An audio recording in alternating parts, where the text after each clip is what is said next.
देखिए इसमें हम क्या करेंगे।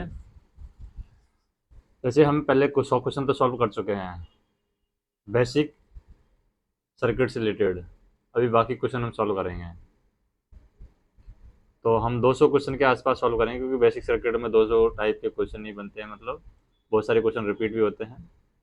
तो 100 क्वेश्चन की सीरीज ये रहेगी। क्वेश्चन स्टार्ट करते हैं। आरआरबी जेई के अंदर पूछे गए क्वेश्चन है। आरआरबी जेई या से आरआरबी एसएससी, इनके अंदर ही पूछे गए क्वेश्चन है। तो ज़्यादातर फोकस जो है आरआरबी जेई है।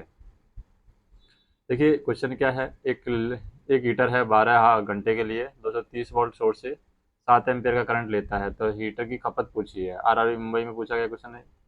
तो देखिए टाइम दिया हुआ है, इसमें वोल्टेज दिया हुआ है और करंट दिया हुआ है। तो हम क्या निकाल सकते हैं, एनर्जी निकाल सकते हैं, मतलब कितनी वो एनर्जी लेगा। वी इंटू आई पावर होता है और कितने टाइम के लिए लिया है इसको मल्टीप्लाई कर देंगे तो ये एनर्जी का पता जाएगा के डब्ल्यू एच में। बी कितना है हमारा 230, आई कितना है 7 एम्पियर और टाइम कितना है 12 घंटे। तो ये कितना आ गया, के डब्ल्यू एच में निकालना है, इसलिए हमें 12 घंटे से मल्टीप्लाई करना है। तो ये आ जाएगा 19,320 वाट आवर। इसको किलो वाट आवर में बदलेंगे तो 1,000 का भाग दे देंगे तो ये आ जाएगा 19। तो ये हमारा आंसर हो जाएगा। नेक्स्ट क्वेश्चन देखें। नेक्स्ट क्वेश्चन है कि कौन सी जो डिवाइस है यहाँ पर 12 वोल्ट प्रदान कर रही है। एब्जॉर्व नहीं करनी चाहिए, प्रदान करनी चाहिए। अब प्रदान करेगी इसका मतलब क्या है कि देखिए यहाँ पर देखिए 4 और 3, 12 वोल्ट तो सब में आ रहा है, लेकिन प्रदान कौन कर रही है, ये प्लस से ले रही है। प्लस से ले रही है इसका मतलब वो एब्जॉर्व करती है।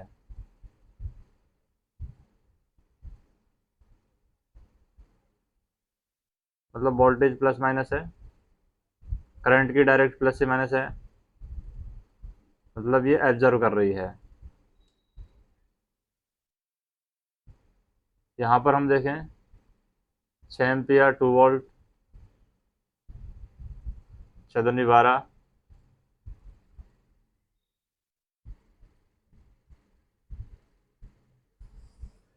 तो देखिए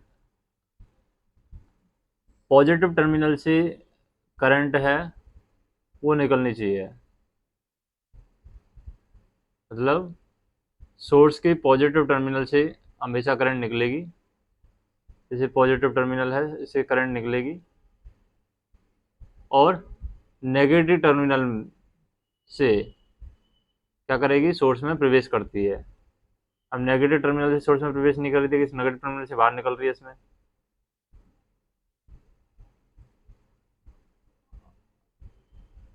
और हमें पता है कि नेगेटिव टर्मिनल से प्रवेश करनी चाहिए, पॉजिटिव टर्मिनल से निकलनी चाहिए। पॉजिटिव टर्मिनल से निकलनी है, नेगेटिव से।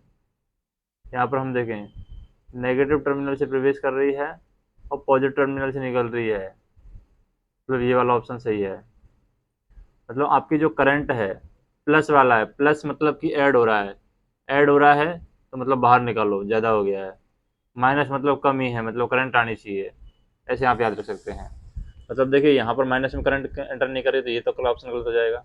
जैसे माइनस में एंटर कर रही है प्लस में बाहर निकल रही है, मतलब ये ऑप्शन हो जाएगा।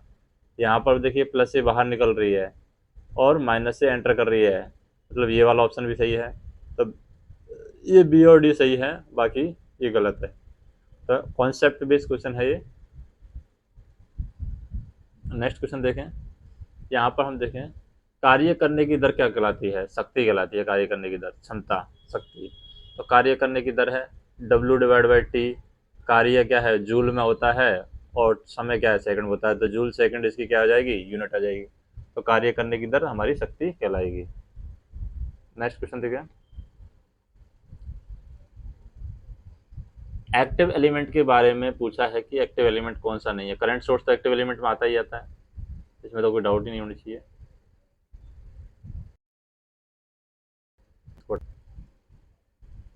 ठीक है, करंट सोर्स तो एक्टिव एलिमेंट में आता है। रेजिस्टेंस है वो एक्टिव एलिमेंट में नहीं आता, पैसिव एलिमेंट में आता है। तो एक्टिव एलिमेंट पैसिव एलिमेंट में काफ़ी बार क्वेश्चन आते हैं। एक्टिव एलिमेंट क्या होते हैं, जो क्या करते हैं, ऊर्जा का सोर्स होते हैं, मतलब कि दे सकते हैं अनंत समय तक, इनफाइनाइट टाइम तक एनर्जी दे सकते हैं। वो हमारे कहलाते हैं एक्टिव सोर्स। जैसे कि आपका करंट सोर्स हो गया, वोल्टेज सोर्स हो गया। इसके साथ में आपके होते हैं पैसिव एलिमेंट। पैसिव एलिमेंट क्या होते हैं? वो एनर्जी को रिसीव करते हैं, देते नहीं है, रिसीव करते हैं। वो हमारे पैसिव एलिमेंट कहलाते हैं। निष्क्रिय, निष्क्रिय वो तो लेगा ही लेगा, एक्टिव है वो तो देगा ही देगा, सीधी सी बात है। तो निष्क्रिय में आ जाते हैं इंडक्टर, कैपेसिटर, रजिस्टर, ये सभी पैसिव एलिमेंट में आ जाते हैं। नेक्स्ट क्वेश्चन देखें। एक फिलामेंट लैंप है जो कि 120 वोल्ट 80 वाट से रेटेड है। The value of series resistance required to operate this lamp of 230 volt. तो 230 वोल्ट के पर हमें इसको ऑपरेट करना है। तो हमें फिलामेंट में रेजिस्टेंस की वैल्यू क्या ज्ञात करनी है कि रेजिस्टेंस की वैल्यू क्या होगी। 120 वोल्ट 80 वोल्ट का बल्ब है, 230 वोल्ट से ऑपरेट हो रहा है, ठीक है। तो देखिए 230 वोल्ट है, 120 वोल्ट यहाँ पर जा रहा है, मतलब कि जो रेजिस्टेंस चाहिए उसमें, तो 230 वोल्ट में 120 वोल्ट तो ये हो गया। अब यहाँ पर इसका रेजिस्टेंस निकाल लेते हैं, बल्ब का रेजिस्टेंस। बल्ब का रेजिस्टेंस क्या होगा? बल्ब का resistance P divide by B से हम निकाल सकते हैं। पी हमारा कितना है 80, बी कितना है 120, मतलब 2/3 आ जाएगा ये, 2/3 आर बल्ब का रेजिस्टेंस आ गया, ठीक है। मतलब बल्ब के अंदर करंट की वैल्यू आ गई है कितनी, 2/3। अब 2/3 करंट की वैल्यू आ गई है, तो हमें पता है कि एक वोल्टेज ड्रॉप तो 120 दे रखा है, एक वोल्टेज हमें 2/3 इंटू आर, मतलब कि करंट की वैल्यू आ गई है। तो हमें इधर करंट से रेजिस्टेंस को मल्टीप्लाई करेंगे, ये वोल्टेज ड्रॉप इधर होगा। तो 2/3 आर की वैल्यू क्या है, 230 में से 120 तो चला ही जाएगा, तो 110 बचेगा। 110 की वैल्यू है 2/3 आर, तो आर की वैल्यू क्या आ जाएगी, 330/30/2 को सॉल्व करेंगे तो क्या आएगा, 165। 165 हमारा ये आंसर है। तो कॉन्सेप्चुअल क्वेश्चन है हमारा, इसको सॉल्व कर लिया हमने। नेक्स्ट क्वेश्चन देखते हैं। नेक्स्ट क्वेश्चन ये है, इसमें क्या दिया हुआ है बेसिकली, देखिए यहाँ पर दिया हुआ है कि दो इनकैंडिसेंट बल्ब है, ठीक है, रेस्पेक्टिवली P1 P2 उनकी क्या है, रेटेड पावर है। मेन वोल्टेज पर वो ऑपरेट हो रहे हैं, सीरीज में कनेक्टेड है।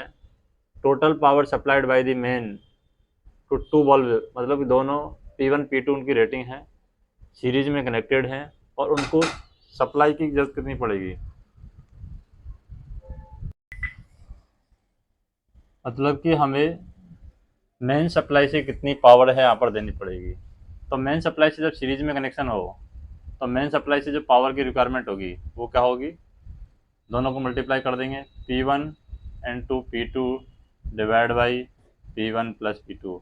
ये मेन सप्लाई से बांट देने की जरूरत पड़ेगी। तो ये इंपॉर्टेंट क्वेश्चन कॉन्सेप्ट है, आपको नोट डाउन कर लेना है। पूछा गया क्वेश्चन है, आरआरबी जेई के अंदर ही पूछा गया है, जम्मू में पूछा गया है, आरआरबी जेई जम्मू के अंदर, ठीक है। अभी आ जाते हैं नेक्स्ट क्वेश्चन पे। नेक्स्ट क्वेश्चन है हमारे पास ये है, देखिए ये थोड़ा दिक्कत हो रहा है। देखिए ये तो हो गया आरआरबी जम्मू का होगा, ठीक है। ये वाला क्वेश्चन देख लेते हैं। दो हीटर हैं जो कि ऑपरेट कर रहे हैं अपने 1000 watt 200, each are connected in series across the 250 volt 50 hertz supply है। Total power drawn from the supply will be, supply से टोटल पावर कितनी ड्रॉन होगी। तो दो हीटर है 1000 वाट के हैं। तो पहले तो हीटर का हमें क्या हो जाना चाहिए, रेजिस्टेंस मालूम होनी चाहिए, और उसके बाद में total power drawn from supply क्या होगी। तो पहले रेजिस्टेंस हम निकालेंगे, दोनों सीरीज में है, ठीक है। तो रेजिस्टेंस कैसे आएगा, तभी तो हम आई स्क्वायर आर से हम या आई इंटू बी से हम पावर निकाल सकते हैं, तो सोर्स से देगी, क्योंकि सोर्स यहाँ पर क्या है 250 वोल्ट, मतलब बी तो हमारे 250 वोल्ट है। सिर्फ हमें क्या निकालनी है, आई की वैल्यू निकालनी है, करंट की वैल्यू निकालनी है। करंट की वैल्यू निकालने के लिए हमें क्या करना होगा, पहले हमें रेजिस्टेंस निकालना होगा दोनों का इक्विवेलेंट। तो रेजिस्टेंस निकाल देते हैं पहले। P divide by V square divide by P से हम रेजिस्टेंस निकाल लेंगे। वी स्क्वायर क्या है 250, तो 250 इंटू 250 डिवाइड बाई 1000। इससे हमारा क्या हो गया, ये 4 बार कट गया, 62.5 आ गया। अब ये सीरीज में है तो 62.5 क्या हो गया, दोनों जोड़ करके कितना 125 हो जाएगा। अब 125 हमारा रेजिस्टेंस आ गया है, वोल्टेज हमारा 250 है, तो करंट की वैल्यू क्या आ जाएगी 2 एम्पियर आ जाएगी। करंट की वैल्यू हमारे पास 2 एम्पियर है, वोल्टेज हमारे पास 250 है, तो 250 इंटू 2 क्या हो जाएगा। नेक्स्ट क्वेश्चन देखते हैं। नेक्स्ट क्वेश्चन ये है, डुअल रिलेशनशिप किसके अंदर नहीं है। देखिए, does not have dual relationship, दोहरा संबंध किसमें नहीं। देखिए, करंट और वोल्टेज में डुअल रिलेशनशिप होता है, सही बात है। इंडक्टेंस कैपेसिटेंस में डुअल रिलेशनशिप होता है। टाई सेट और कट सेट में भी डुअल रिलेशनशिप होता है। रेजिस्टेंस और रिएक्टेंस में नहीं होता है, ये इन्वर्सली होते हैं।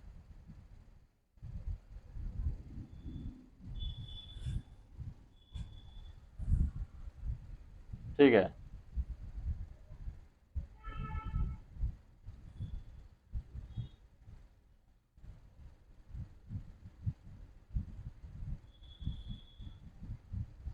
तो ये रेजिस्टेंस और रिएक्टेंस है, ये डुअल रिलेशन इनका नहीं होगा, तो ये आपको याद रख लेना है। नेक्स्ट क्वेश्चन पर जाते हैं। देखिए, ये क्वेश्चन है, डेल्टा कनेक्शन की ब्रांच है, इसको आप ऐसे याद रख सकती है। डेल्टा कनेक्शन 3 ओम है और उसके अनुरूप आपको ये क्या दे रखा है, स्टार कनेक्शन में दे रखा है। स्टार का मतलब क्या हुआ है, आपको बिखरा हुआ रूप दिख रहा है। जब भी बिखरा हुआ रूप को आप जोड़ रहे हैं मतलब कि संगठित कर रहे हैं, तो बिखरे हुए रूप को संगठित करते हैं तो क्या होना चाहिए, बढ़ना चाहिए रेजिस्टेंस। तो 3 ओम का क्या होना चाहिए, 9 ओम होना चाहिए, तो 9 ओम हो जाएगा। और जब भी बिखरा हुआ, जैसे जुड़ा हुआ रूप है, जुड़ा हुआ रूप है उसको तोड़ेंगे, तोड़ के बिखरा हुआ रूप बनाएंगे मतलब कि स्टार बनाएंगे, तो वो टूटना चाहिए, मतलब कम होना चाहिए। तो 9 से मान लो यहाँ पर 3 है तो यहाँ पर 1 हो जाएगा, मतलब कम होगा। तो ये आपको कम ज़्यादा का कॉन्सेप्ट अगर डायरेक्ट याद रहेगा तो आप डायरेक्ट यहाँ पर लिख सकते हैं। ठीक है, नेक्स्ट देखते हैं। अगर कंडक्टर का रेजिस्टेंस पर क्या इफेक्ट पड़ेगा जब टेम्परेचर को हम इंक्रीज कर रहे हैं।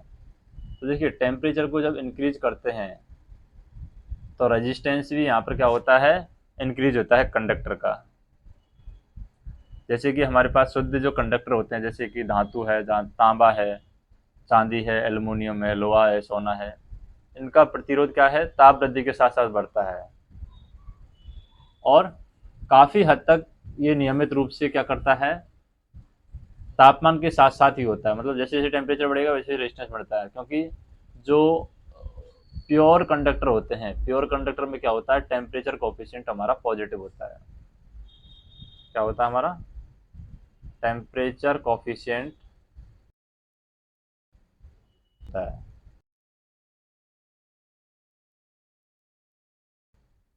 टेम्परेचर बढ़ने के साथ साथ रेजिस्टेंस भी यहाँ पर बढ़ता है। नेक्स्ट हम देखें,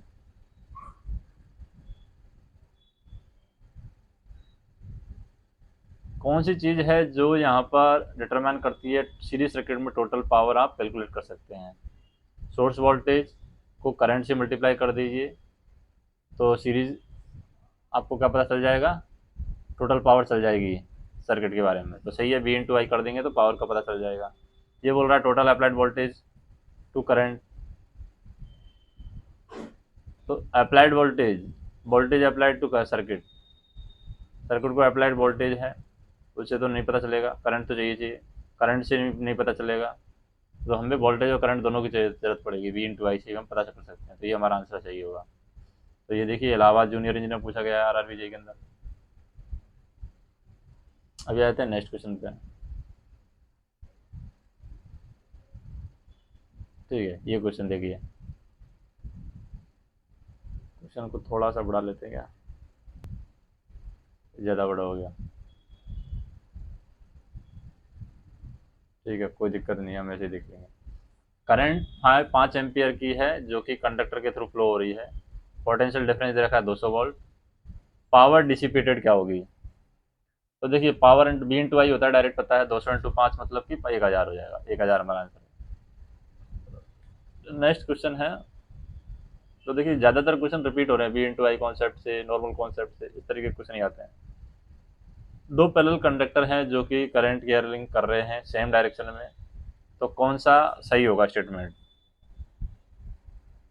देखिए रिपीलिंग इज, दो करंट कैरिंग कंडक्टर दोनों सेम डायरेक्शन में करंट को ले जा रहे हैं, तो क्या वो एक दूसरे को रिपील करेंगे या अट्रैक्ट करेंगे, क्या करेंगे?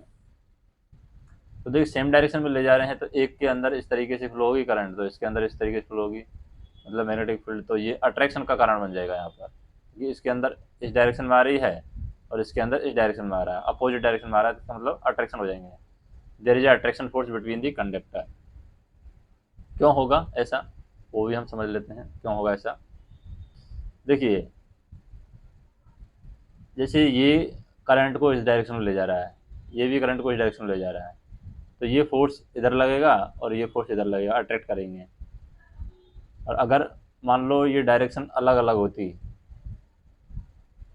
जैसे एक में करंट जा रही होती और एक में करंट आ रही होती, तो ये क्या करते हैं एक दूसरे को, ये फोर्स है वो इस डायरेक्शन में लगता है, ये इस डायरेक्शन में लगता है, ये इस डायरेक्शन में लगता है, क्योंकि फोर्स का जो वैल्यू है कैसे आएगा, फोर्स का वैल्यू आता है mu naught I1 into I2 divide by 2 pi into distance into L, वो होता है -F2 के।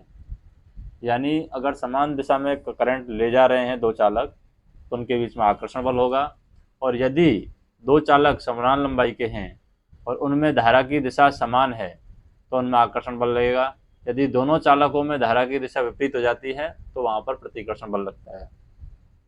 ठीक है, तो ये भी क्वेश्चन काफ़ी इंपॉर्टेंट है।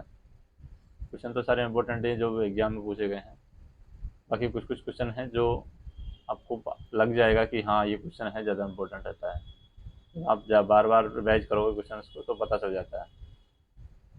देखिए ये क्वेश्चन है, वोल्टेज है 100 वोल्ट दे रखा है, सर्किट को अप्लाई किया गया है, रेजिस्टेंस है 10 ohm, power dissipated in the resistance, तो रेजिस्टेंस में पावर क्या होगी? देखिए बी दे रखा है, वोल्टेज, रेजिस्टेंस दे रखा है, तो करंट हमारी कितनी आएगी 10 एम्पियर। 10 एम्पियर मतलब आई स्क्वायर आर से भी हम निकाल सकते हैं, आई का स्क्वायर तो 10 का स्क्वायर 100 इंटू आर की वैल्यू कितनी है 10, तो क्या आ गया 1000 हमारा आंसर आ जाएगा। तो नॉर्मल कॉन्सेप्ट बेस्ड क्वेश्चन है। देखिए ये पे देखिए, when electric current flow through a conductor its temperature rises, मतलब एक कंडक्टर में से अगर इलेक्ट्रिक करंट फ्लो हो रही है तो उसका टेम्परेचर है, रीजन क्या है टेम्परेचर बढ़ने का? क्योंकि यहाँ पर क्या होता है, कॉलिजन स्टार्ट हो जाता है किसके बीच में, कंडक्शन इलेक्ट्रॉन एंड एटम्स के बीच में। कंडक्शन इलेक्ट्रॉन और एटम्स के बीच में कॉलिजन होने की वजह से जब भी इलेक्ट्रिक करंट फ्लो होती है किसी कंडक्टर के थ्रू, तो उसका क्या हो जाता है, टेम्परेचर बढ़ जाता है। नेक्स्ट क्वेश्चन देखते हैं। नेक्स्ट क्वेश्चन है ये हमारा वोल्टेज सोर्स के बारे में। वोल्टेज सोर्स के बारे में क्या दिया हुआ है, terminal voltage is equal to source voltage, तो वोल्टेज सोर्स में क्या टर्मिनल वोल्टेज सोर्स वोल्टेज के इक्वल होता है? ये नहीं है, टर्मिनल वोल्टेज सोर्स वोल्टेज के इक्वल नहीं होता है क्योंकि उसका इंटरनल रेजिस्टेंस होता है। Terminal voltage can not exceed the source voltage, ये सही है। टर्मिनल वोल्टेज, जैसे वोल्टेज सोर्स आपका ये है 50 वोल्ट है, तो सोर्स वोल्ट 50 वोल्ट से टर्मिनल वोल्टेज कभी भी 50 वोल्ट से ज़्यादा नहीं हो सकता, यानी टर्मिनल वोल्टेज है आपका वो किससे ज़्यादा नहीं हो सकता, ईएमएफ से अधिक नहीं हो सकता। Terminal voltage can not exceed source EMF, तो ये इंपॉर्टेंट कॉन्सेप्ट है, थ्योरेटिकल कॉन्सेप्ट है, आपको याद रखना है। नेक्स्ट देखें, गैसेज के अंदर करंट है वो कहते हैं, सॉलिड के अंदर तो हमें समझ में आता है, लेकिन गैसेज के अंदर करंट है किस वजह से बहती है? जैसे पानी है, पानी के अंदर भी करंट बहती है, तो गैसेज के अंदर किस तरीके से करंट बहती है, क्या रीजन है? गैसेज के अंदर इलेक्ट्रॉन, पॉजिटिव आयन और नेगेटिव आयन की हेल्प से करंट बहती है। कि क्या कौन कौन मदद करता है? लेता है पॉजिटिव आयंस होते हैं और नेगेटिव आयंस होते हैं। इन तीनों की हेल्प से गैसेज के अंदर है वो करंट फ्लो होती है। तो गैसों में क्या है, धारा का प्रवाह मेनली इसी की वजह से होता है। ठोस शुद्ध चालक होगा उसमें धारा का प्रवाह है वो फ्री इलेक्ट्रॉन के कारण होता है। अगर मान लो गैस की जगह मान लो यहाँ पर होता है सॉलिड, सॉलिड में किसकी वजह से करंट फ्लो होती है, फ्री इलेक्ट्रॉन की वजह से करंट फ्लो होती है। फ्री इलेक्ट्रॉन मूव करते हैं तो उसकी वजह से करंट फ्लो होती है।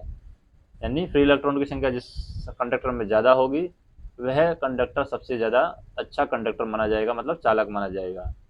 और गैसों में इलेक्ट्रॉन और आयन के द्वारा हमारी जो करंट है वो फ्लो होती है। नेक्स्ट क्वेश्चन देखते हैं।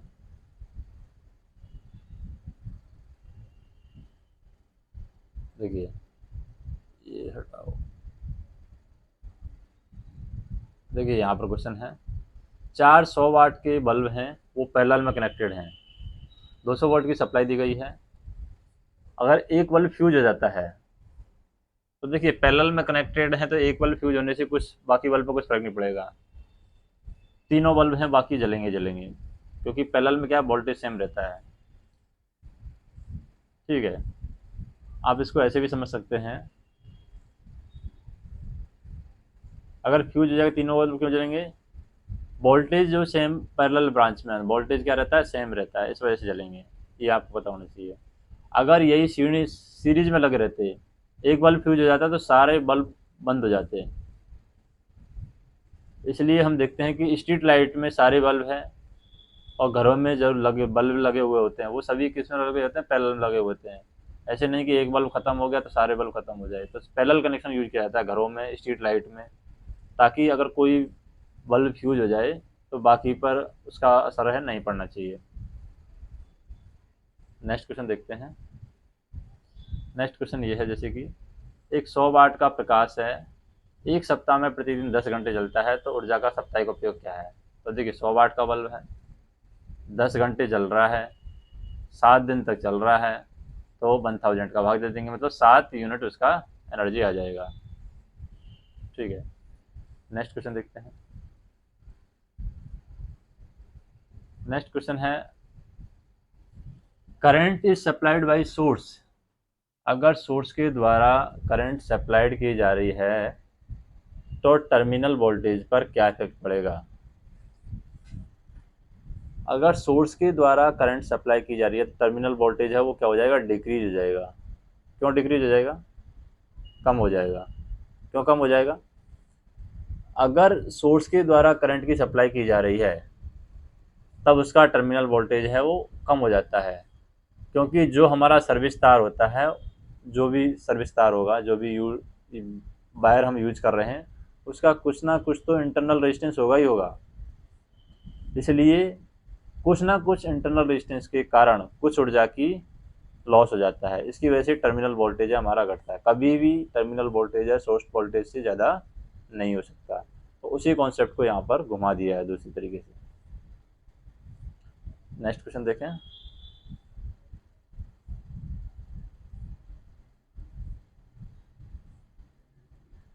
देखिए नेक्स्ट क्वेश्चन ये है, करंट रेटिंग 5 किलो ओम 1/2 वाट रजिस्टर, मतलब करंट रेटिंग क्या होगी इसकी।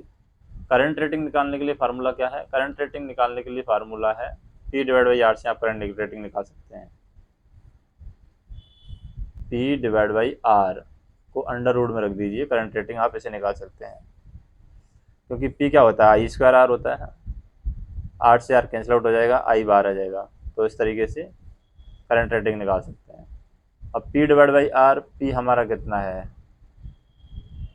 1/2 और R कितना है 5 किलो ओम। तो इससे क्या आ जाएगी, करंट की रेटिंग 0.01 एम्पियर आ जाएगी। तो इम्पोर्टेंट कॉन्सेप्ट है, नॉर्मल कॉन्सेप्ट है लेकिन इम्पोर्टेंट कॉन्सेप्ट है, आप ध्यान रख सकते हैं। डायरेक्ट ये फार्मूला भी यहाँ पे याद रख सकते हैं, करंट रेटिंग निकालने के लिए फार्मूला है। फार्मूला कैसे डेवलप हुआ, I²R, R से R कैंसिल आउट हो गया, I से अंडर रूट से बाहर सिर्फ I आएगा। नेक्स्ट क्वेश्चन देखते हैं। एक सर्किट है वो उसके अंदर 2 अनइक्वल रेजिस्टेंस है पैरेलल में। ठीक है, मान लो अनइक्वल रेजिस्टेंस, मान लो एक 3 ओम है और एक रेजिस्टेंस है वो 5 ओम है।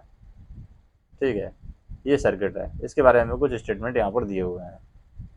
स्टेटमेंट क्या दिए हुए हैं, large current flow in the larger value resistance. तो larger value resistance large current flow की, ये तो गलत है, ये तो हो नहीं सकता। Current is same in both, दोनों में करंट सेम फ्लो नहीं हो नहीं सकती, ये भी गलत है। Smaller current flow in the smaller resistance, ये भी गलत है। Potential difference across each is same, दोनों के बीच पैरेलल में कनेक्टेड है तो पोटेंशियल डिफरेंस यहाँ पर सेम रहेगा। और करंट जो है वो स्मॉलर रेजिस्टेंस में ज़्यादा फ्लो होगी, ये ध्यान रखना, उल्टा होता है। तो वोल्टेज है वो सेम रहेगा।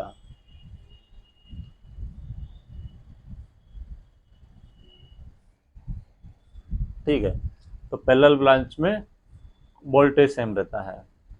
तो बाकी के क्वेश्चन हैं वो हम नेक्स्ट वीडियो में देखेंगे। तो कमेंट करके बताइए कि वीडियो आपको कैसा लगा, और लाइक कीजिए, चैनल को सब्सक्राइब कर लीजिए, क्योंकि हम इस तरीके की वीडियो बनाते रहेंगे।